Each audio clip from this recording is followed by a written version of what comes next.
Surge Nation, it's Doc Griffin, your swing surgeon director of club fitting operation, and yep, it's time again for the doctor's house call.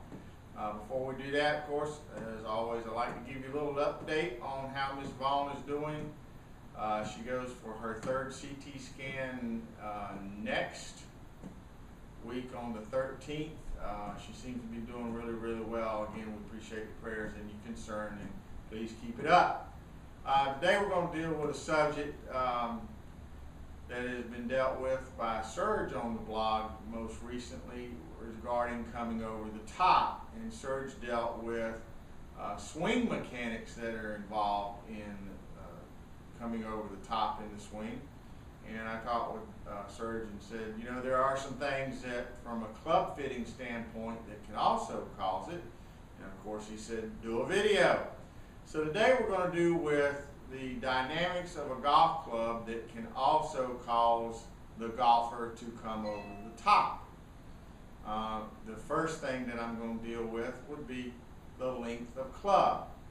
Now, keep in mind, we're talking about the overall length of the club and the arm length of the golfer involved that will cause the over-the-top move. Having a club that's too long with a vertical swinger, and yes, it is more of a problem for the vertical swinger because we're coming up and then back down, whereas the flat swinger or rotational swinger is back laid off and comes around. So theoretically, for that guy that has a flat rotational swing, you can put a club that's 10 feet long in his hand, and he could wind up swinging it because he's going to just get flatter and flatter and flatter until the point that he can make contact with the golf ball. But for us being vertical and upright and the club being up here in this position and then dropping and coming from the inside, if the club is too long, we're going to stick it in the ground behind us.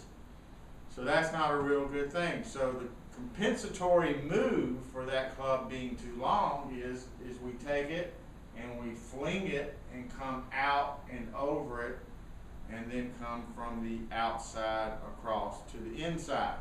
What this is doing is effectively lengthening the arc of the swing, allowing you to play a club that's too long. The second thing, and from a club fitting standpoint, that can cause or facilitate coming over to the top is having a club that is overall too light, or having a MOI that's too light, if you will. To equate it to a term that you also familiar with would be having a swing weight that's too light. In other words, when you get up here to the top of your backswing, you have no real idea of where the club is in your swing because it's too light for your strength and feel. And so you get here and you just start throwing it, casting it, and then that's going to result in an over-top move. I had a fitting, there's times when I do fittings that I see some very dramatic and quick results. I had a guy, big guy, very strong upper body and big arms. And everything he hit was over the top and a cut. And I got one of my demo fitting clubs that was a bit heavier and had a lot more swing weight, put it in his hands, and in 5 swings, he's no longer coming over the top and hitting cuts. He's coming straight down the pipe and hitting nice straight shots. That is unusual. It's not the ordinary, but it does go to prove what I'm talking about, that if you don't have a feel for where the club is in your swing, all kinds of things can happen. And of course, getting a club that's the right length is certainly very important. So the whole bottom line is, if you feel like, and it's been verified, that you're making the proper dynamics in the swing and doing it mechanically sound, but you're still having problems with the swing and coming over the top, it may not be you. It could very well be the clubs. Remember, broken arrows don't fly straight, or crooked arrows don't fly straight. And golf clubs that don't fit, it's hard to play your best golf. So, what do we say? Better golf is just a fit away. Thanks again for your support. Keep it up. We'll look forward to seeing you again on the blog later.